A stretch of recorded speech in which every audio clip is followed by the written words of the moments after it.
पुंडलिकावर हरिविठ्ठल श्री ज्ञानदेव तुकाराम प्रभु रामचंद्र भगवान की जय पवनसुत हनुमान महाराज की जय शांति ब्रह्म एकनाथ महाराज की जय सुतीक्ष्ण तप तेजस्वरासी श्रीराम पुसे स्वयं त्यासी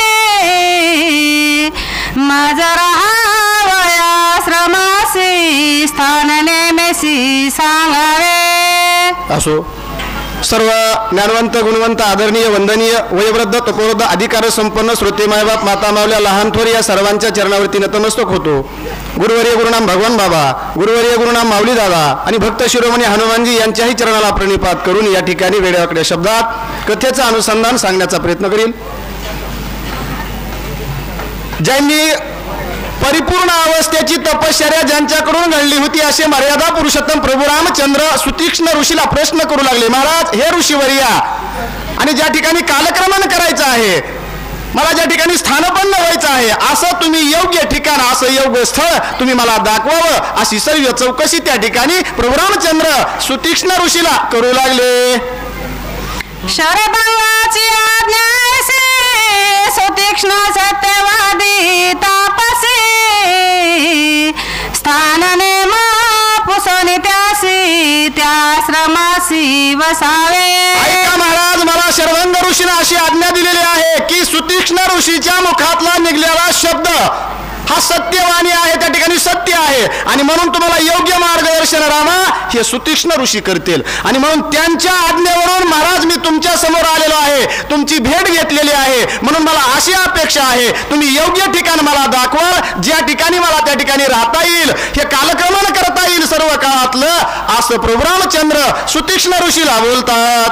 ऐकता श्रीरामाचे वचन ऋषी झाला सुख संपन्न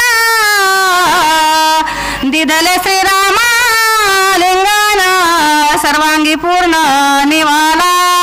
शब्द मर्यादा पुरुषोत्तम प्रभू रामचंद्राचे सुतीक्ष्ण ऋषीने ऐकल्याच्या नंतर लक्षात आलं, नवे अंतकरण उल्हासित झालं, आनंद प्राप्त झाला, थांबले नाही एवढ्यावरती, धावतच गेले. प्रभू रामचंद्राला त्या ठिकाणी प्रेम आलिंगन दिलं. का बघा, सुतीक्ष्ण ऋषीनं हे शब्द ऐकल्याबरोबर एवढं अंतकरण उचलवणार मर्यादा पुरुषोत्तम प्रभू रामचंद्राला प्रेम आलिंगन दिलं. का खरं असणारं म्हणले त्या ठिकाणी काय झालं, माझं सार्थक झाली, आशीर्वाद मनाची चित्ताची झाली, प्रेम आलिंगन घडलं. पुढे काय झालं, हरसे सांग श्रीरामासी दंडकारण्य निवासी ऋषी पाहे त्याच्या श्रमासी देखता तुमसी आल्हाद.